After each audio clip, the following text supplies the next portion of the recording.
मेरे सभी श्रोताओं को मेरा सादर प्रणाम।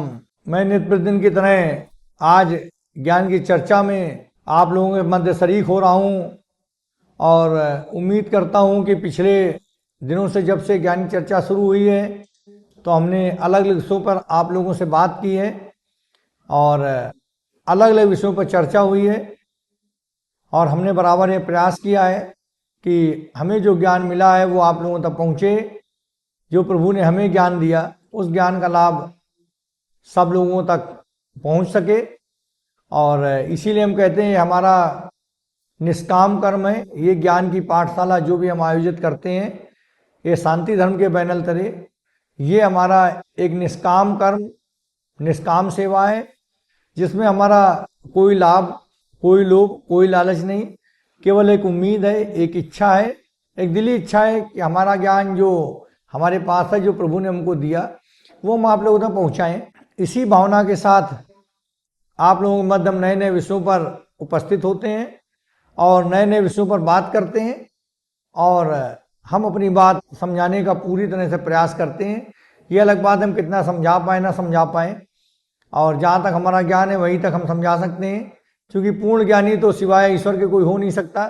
लेकिन जो भी हमें ज्ञान मिला वो हम आप लोगों तक जरूर पहुँचाने का प्रयास करते हैं। इसी क्रम में आज हमारा जो विषय है वो विषय खुद पर हम राज कैसे करें। आपने कभी ये महसूस किया कि आपके अंदर एक तूफान है, एक आग है जो धुएं में दबकर बुझ रही है। हर व्यक्ति के अंदर एक मन में बहुत आग है, एक तूफान है, लेकिन वो धुएं में दबकर जैसे आग बुझ जाती है वैसे बुझ जाती है। हम लोग सुबह उठते हैं, फोन उठाते हैं और दिनचर्या के काम करते हैं, शाम के बिस्तर पर सो जाते हैं।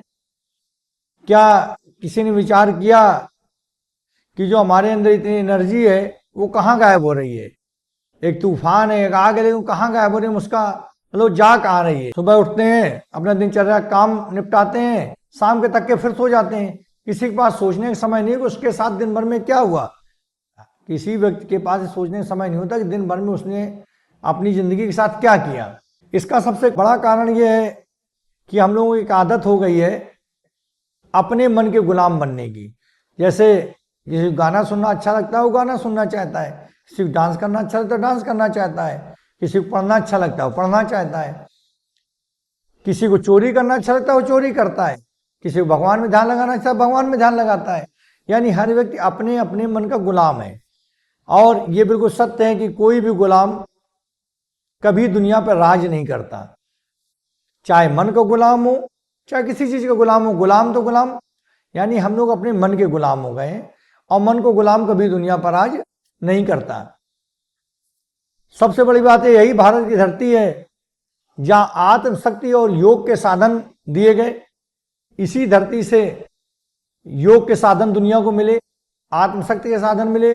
इसी धरती पर एक लड़का बड़ा होकर स्वामी विवेकानंद बन जाता है और पूरे विश्व को हिला देता है। वो भी तो यही धरती थी।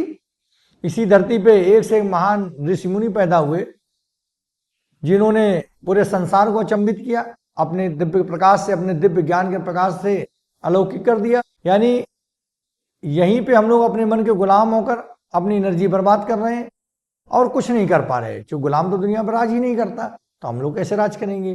लेकिन इसी धरती पे स्वामी विवेकानंद ऐसे लोग थे जिन्होंने पूरी दुनिया में भारत का परचम लहराया और पूरी दुनिया को हिला दिया। तो इसका मतलब क्या है कि हम लोगों को सोचना है कि हम लोग अपनी आदत गुलाम क्यों है, अपने मन गुलाम क्यों है, इस गुलामी से निकलना है। तो हम लोग ये सब लोगों ने सुना होगा कि first impression is the last impression, लेकिन कभी ये सोचा कि इंप्रेशन बनता कैसे है? इंप्रेशन बनता कैसे है? मन से, विचारों से, बातों से, कार्यों से या किसी और से? ये तो जानते हैं first impression is the last impression, लेकिन ये इंप्रेशन बनता कैसे है? सोचने वाली बात यह है कि इंप्रेशन बनता कैसे है? ना ये कपड़ों से बनता है, ना बातों से बनता है, ना आदतों से बनता है। इंप्रेशन बनता है हमारा पोस्चर से, हम किस तरह अपने को सामने वाले के सामने दिखा रहे हैं।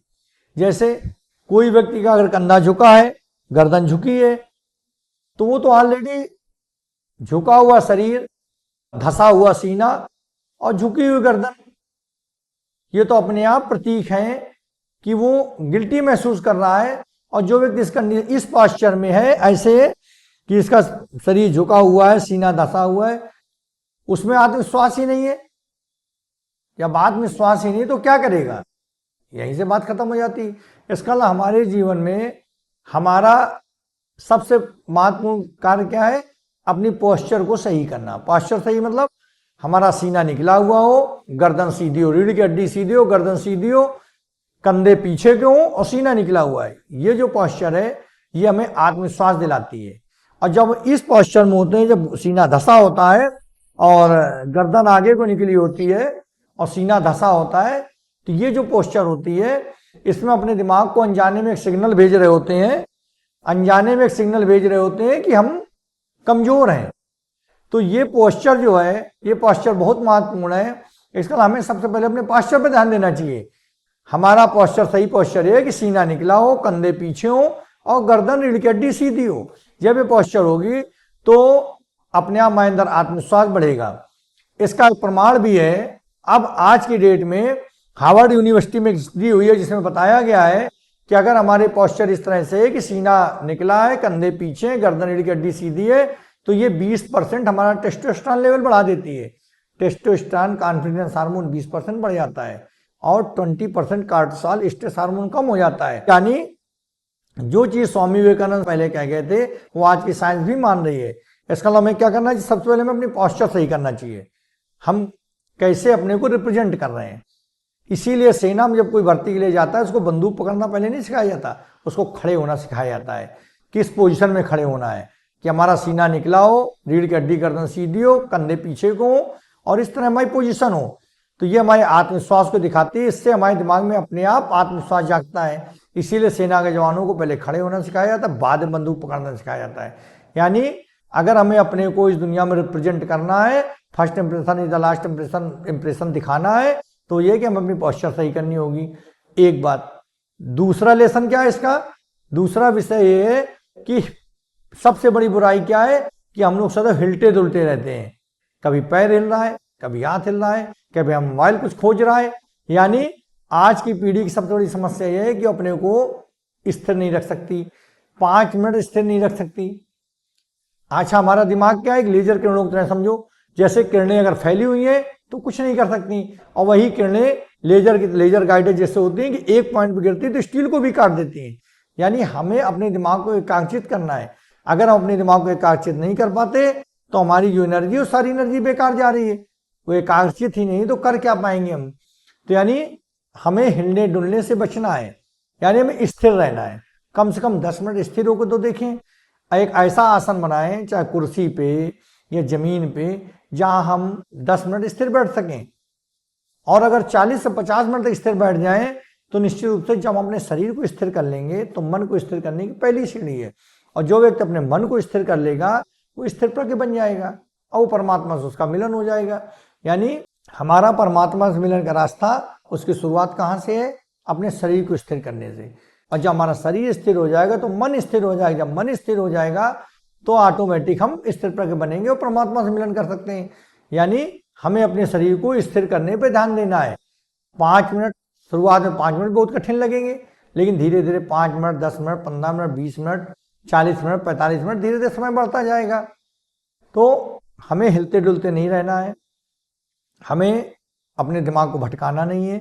क्या करना है, कोई बढ़िया सा कंफर्टेबल एक आसन मिल जाए, कुर्सी मिल जाए या जमीन मिल जाए, जहां हमें एकाग्रचित होकर बैठना है, तो हमारा दिमाग एकाग्रचित होगा और हम कोई अच्छा कार्य कर सकते हैं। अब क्या होता है, आज की दुनिया में जिस छोटी छोटी रील्स आ गई, हम उनको देखते हैं, मन को हमें टेम्परेरी तो बड़ा सुकून देती है, अच्छा लगता है, लेकिन लॉन्ग टर्म कोई इफेक्ट उनका नहीं मिलता। वो तो टेम्परेरी खुशी, छोटी छोटी खुशियां आई और चली गई। और अगर हम ये सोचें कि हम कुर्सी बैठ के मोटिवेशनल वीडियो देखें कि भाई हिलना नहीं, तुमको इतने शांत बैठना है, इससे कोई फायदा नहीं होगा। प्रैक्टिस करनी पड़ेगी, प्रैक्टिस। मोटिवेशनल वीडियो देखने से कुछ नहीं होगा, रील्स देखने से कुछ नहीं होगा। हमें खुद को प्रैक्टिस करना होगा, खुद को अनुशासित करना होगा कि हमको नहीं हिलना, नहीं डुलना, एकाग्रचित शांत होकर बैठना है और 40 से 50 मिनट तक बैठना है। धीरे धीरे समय को बढ़ाते जाना। और जिस दिन हमने अपने शरीर को स्थिर कर लिया उस दिन हमारा मन स्थिर हो जाएगा। मन स्थिर हो जाएगा तो हम अपनी एनर्जी को एक दिशा में लगा पाएंगे और कोई उद्देश्य हासिल कर सकते हैं। जो आज के दिन में हमारे मन में आग है, जो हमारी नसों में एनर्जी दौड़ रही है, ये सब बेकार जा रही है। क्यों? हमारा पास्चर नहीं सही, हमारे आत्मविश्वास में कमी है। दूसरा, हमारा मन स्थिर नहीं है, हम कुछ न कुछ साथ में खोजते रहते हैं, हाथ पैर चलाते रहते हैं, दिमाग चलाते रहते हैं और हमें एकाग्रचित नहीं होते। वही जैसे अभी हमने कहा कि जिस तरह किरणें बेकार होती हैं अगर फैली हुई हों, और एक लेजर की तरह लेजर बीम जो होती है वो स्टील को भी काट देती है। तो इसका अलावा हमें अपने दिमाग, अगर जीवन में कुछ हासिल करना है तो अपनी पास्चर सही करनी है। यही फर्स्ट इंप्रेशन नहीं द लास्ट इंप्रेशन होगा।